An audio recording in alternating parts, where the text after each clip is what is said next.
you think I'm mentally ill, don't you? And you know what it's like. Whoa, yeah. And I said, so what does that say about you? Because you've actually paid to come here to ridicule someone you believe is mentally ill. I tell you what, you could hear a pin drop. And you could hear a pin drop for the rest of the night. And it's to do what I've done in terms of talking about some really bizarre things.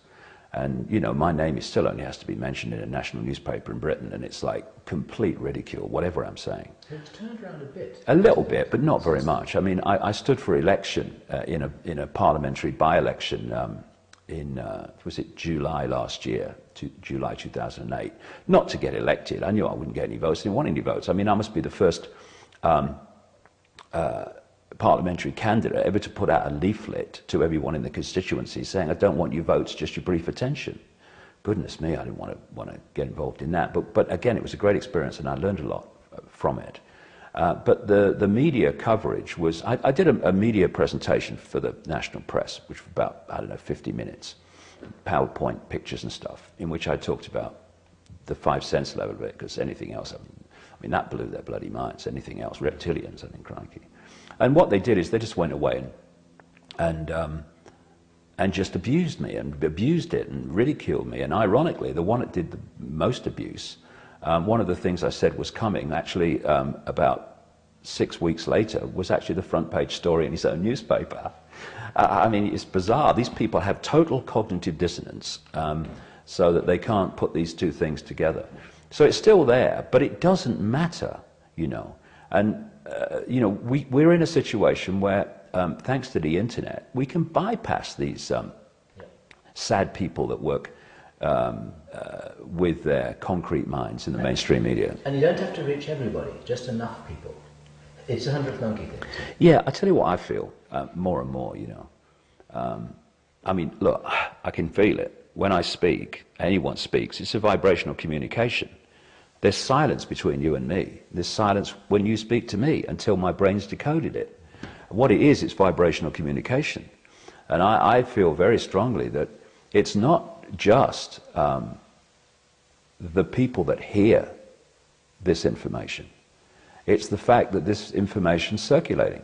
If you do an interview for a radio station, 100,000 people might listen to it, but that broadcast frequency, carrying that information, is passing through the ether, if you like, and is there to be potentially picked up by people who don't even listen to the radio interview, and it touches them on a vibrational level. And you know, I think that's right. You're talking about the butterfly effect, in essence. Yeah, multiplied, and that's actually a very good way to put it. That it actually, you know, on a subliminal level, because we exist on so many different levels. Exactly. That it's like waves. It's actually, it's hitting them. And, you know, there's a line that I've been quoting lately that says, you know, we learn by osmosis just as much as by, you know, word. It actually permeates just by osmosis. Yeah. Into our skin, into our brain. Exactly. We're receivers. Exactly. We're receiver transmitters, that's what we are. But people think that the only form of communication is voice to ear. I'll tell you a funny story. In 2003, I was in the rainforest of Brazil, and I took this ayahuasca psychoactive drug. It's the only time I've ever taken a psychoactive drug. Glad I did, though. It was fantastic. I mean, a lot of people have bad experience, but this female voice talked to me as loud as mine is now for 5 hours about how reality, physical reality, is an illusion. Absolutely riveting stuff. Very, very funny. I mean, my feet were in the air a couple of times. It was so funny what was coming out. And one of the things that, as the voice was telling me things, I saw pictures of obviously being projected. And there was one where I walked out on a stage, and there was an audience. I just saw the front of the audience here. And this voice said, you only speak words to keep the mind happy, basically to keep the left brain happy. And as this voice was saying to me this, I saw two women in the front row of this scene that had been projected to me. And I'd walked out the front of the stage and I just stood there and just said nothing, silence. And after a while, this one woman nudges the other one like that and goes, basically, what's he doing? And the voice, so funny when it was said, because it came out of nowhere, the voice said, "You only speak because if you did not, the audience would be asking, when the fuck is he going to start?" And that actually carries a profound kind of understanding, because the real communication between all of us is unspoken. And this is very good news, and this is what I would impress upon people. The more you speak your truth, even if people are not listening, you're changing or offering a vibrational field which other people can tune into. You know, when I look at the speed at which people are awakening, it's not just because of information on the internet. It's not just because of information in my books or someone else's books. There's something massive going on vibrationally, which fits totally with what I got through that psychic in 1990, which was, there is a spiritual revolution coming and it's taking the form of a vibrational change. I can see it. In 1990, no evidence. Now, I mean, please, you can see it. I had people come up to me in LA when I spoke there recently, saying I was absolutely a part of the system until 3 months ago. Yeah. Right. I read one of your books, and suddenly I'm just totally different. Now, it's not just because they read one of my books. If you start tuning into this vibrational change, then bang, things can happen real quick.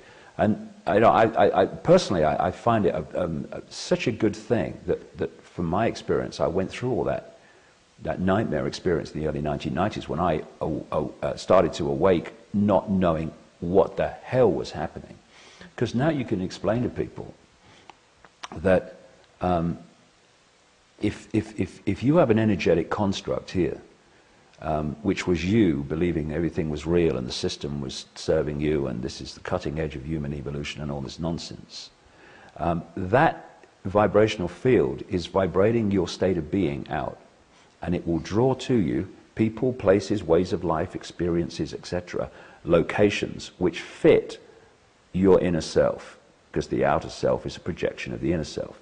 So when you start to transform, this is what happened to me, but I mean it happens to everybody, to another state of being, which then draws to you a very different group of people, places, locations, ways of life, etc.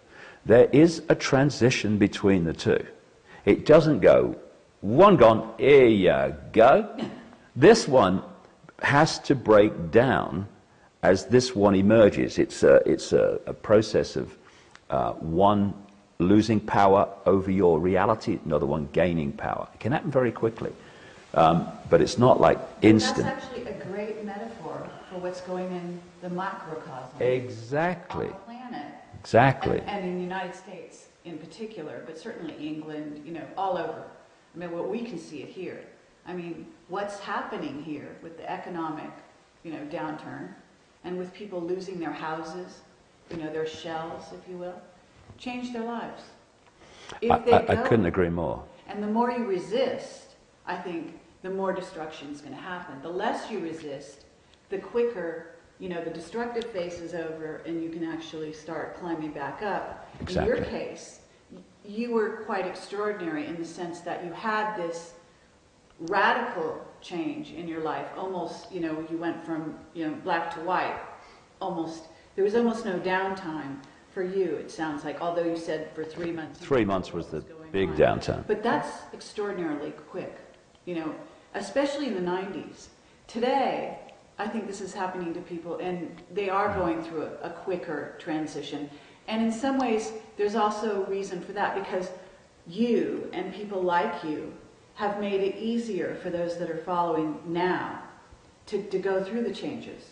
I hope so. Breaking through a veil I hope so. I mean, I get such satisfaction when people say that they were helped in understanding what was going on.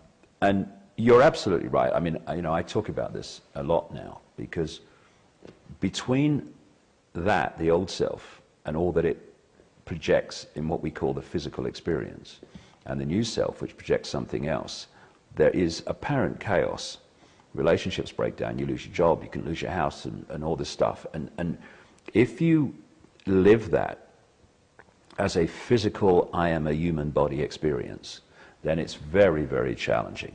If you see, look, this is where I want to go, and you realize that this is the transition to get there, then you can encompass the unpleasant experiences as just that, an experience, which you're going through to get to somewhere. And quite right,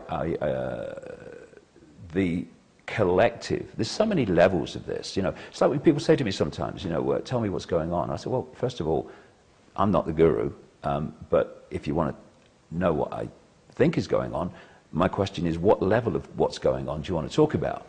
Because there's so many ways to observe the same thing. So, on one level, these Illuminati bloodlines have crashed the global economic system because they want to have that as a problem to which they can offer a solution, which is a fiercely Orwellian, fascist, centralized economic system.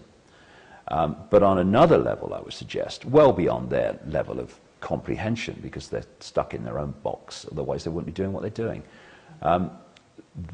We are witnessing the transition from the prison society to the paradise society, if you like, or the freedom society, and to go from the system we've had, which is based on control and imposition, to the system that we're heading towards, which is what this vibrational change is all about.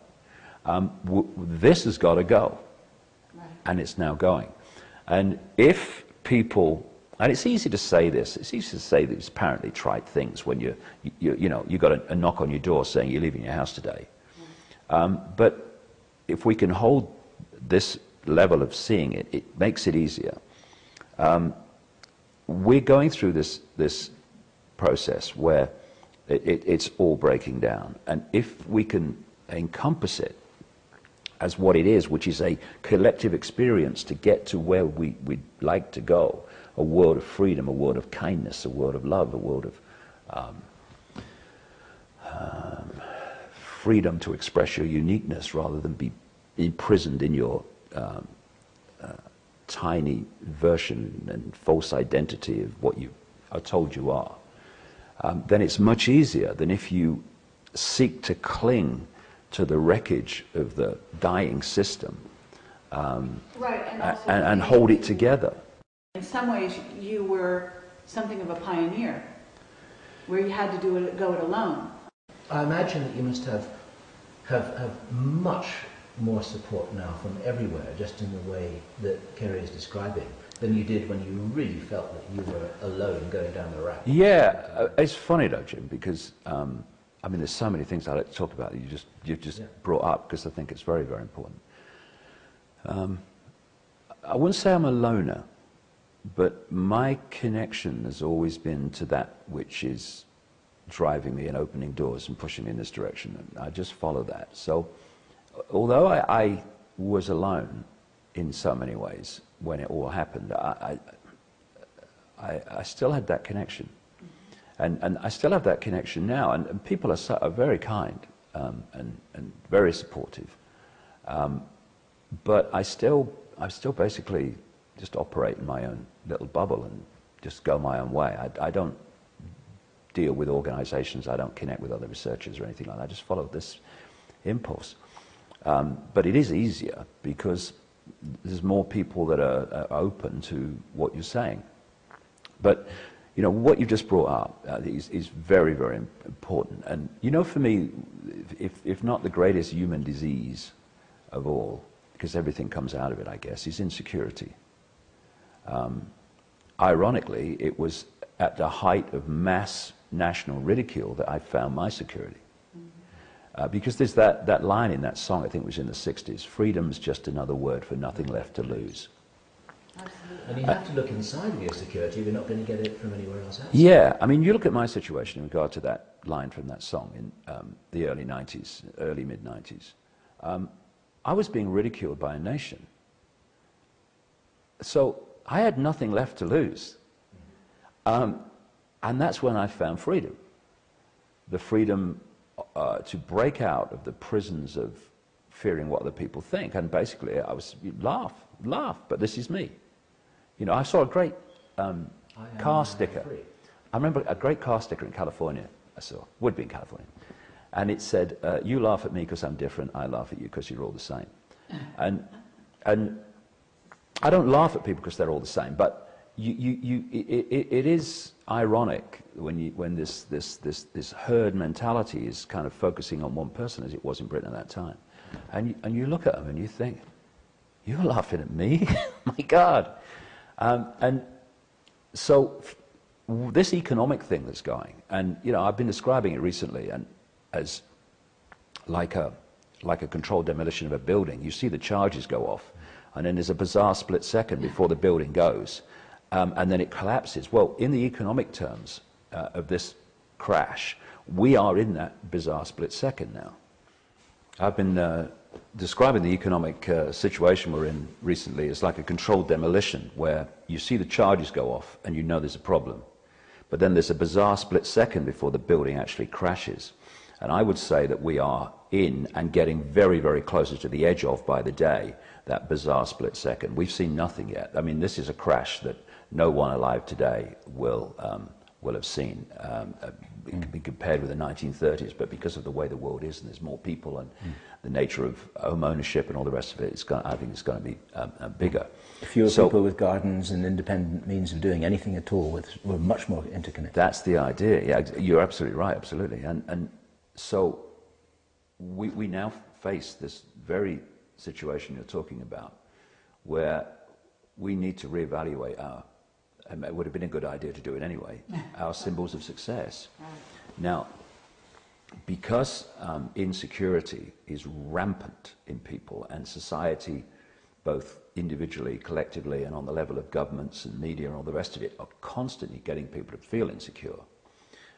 Most people do not get their sense of who they are from in here. They get it from what they think is out there, so it's in their heads. Absolutely.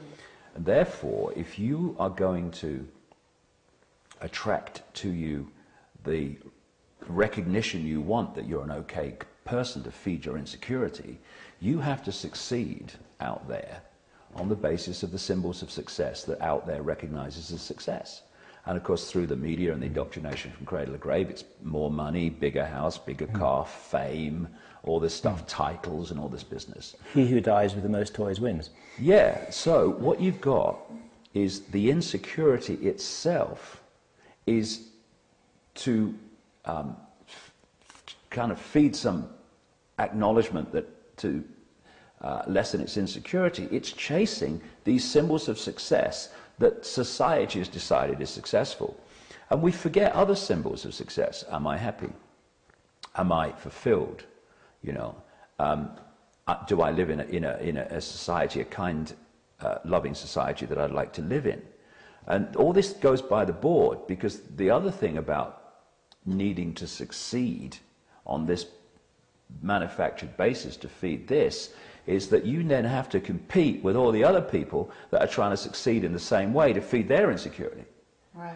And that creates this dog-eat-dog, top of the greasy pole society, where everyone's walking over everyone else, well, not everyone, but vast numbers of people are walking over everyone else, so that they're the ones on the top of the pile that get their insecurity fed most profoundly with the symbols of success. And this is why, this insecurity is why you find some of the most insecure people you'll ever meet in places like Hollywood and in the entertainment industry, because their insecurity is such, and they're not all like this, some very secure people who just play music and like to act, but there's a lot of insecure people because they need that extra adulation to feed their insecurity.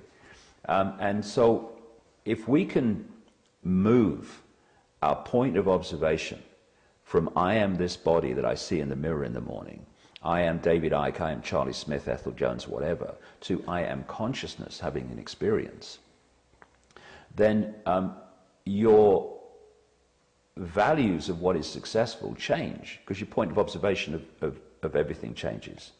And it's the mind working through the body that deals in status and symbols of success that are how high is your pile of trinkets, whereas consciousness doesn't deal in trinkets. It knows they're illusory. And of course, when you deal in trinkets like that, it's the trinkets controlling you. You're not controlling the trinkets. Of course. And so, for me, the whole foundation, both of coming through this crash to something much better as a result of it, and the whole transformation in general, is moving out of mind and into what I call consciousness, which is that beyond this virtual reality game, beyond this biological computer we call the body. And you can start to see the difference, because mind deals in structure, it deals in hierarchy, and it deals in apartness, sees everything as a part. And polarization. Yeah, and if that's what you are, if that's the way you're seeing life, in terms of hierarchical structures and apartness and competition and all this stuff, you're in mind. Ironically, the religions are in mind, and they're all mind constructs, they're religions. That's why they have rules and regulations. That's another massive red light. Hey, mind, and that's rules and regulations and laws. And limitation. Limitation, sense of limitation.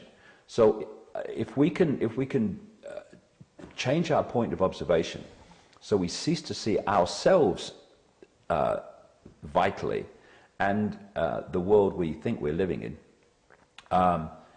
in those terms, and look at it from a point of view of consciousness.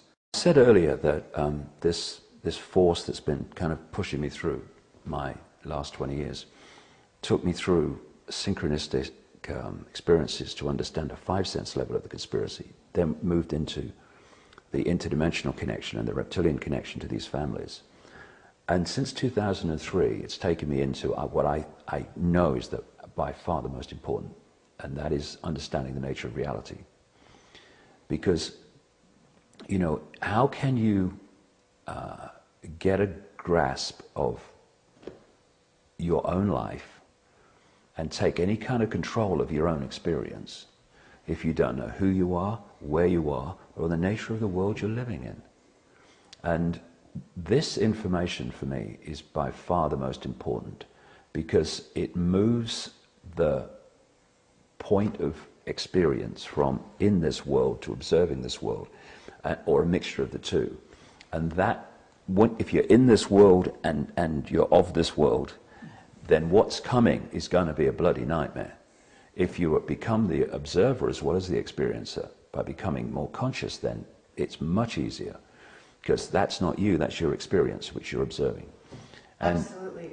This is something that George Green says he was in contact with the Plejadians, and that they helped, you know, write a book through him that says that exact thing, that you need to stay in the observer mode. Exactly. And observe what's going on and not get caught up in the experience in such a way that actually, as you say, you become of this world instead of in it but not of it. Yeah, and what I've found as I'm talking more and more about the reality we live in is it does, if you like, take the edge off the fear of what's happening, because it is funny, really. I think that when we find out everything that's going on and the nature of what we're experiencing and what's behind it, I think we're going to laugh for weeks. I do. I think we're going to laugh for weeks. And we thought it was that? Oh my God. And the whole thrust of the maze and opening and closing doors since 2003 for me, and it's getting more and more deep and deeper and deeper, is what is reality, who are we, what we're doing here, and how do we interact with it. And it's very clear to me that this is a virtual reality universe of enormous advancement compared with what we perceive to be virtual reality simulations in this world. And, you know, this is not just supposition. This is provable scientific fact. I mean, it's so good that we think it's real. Yeah. Yeah. You know,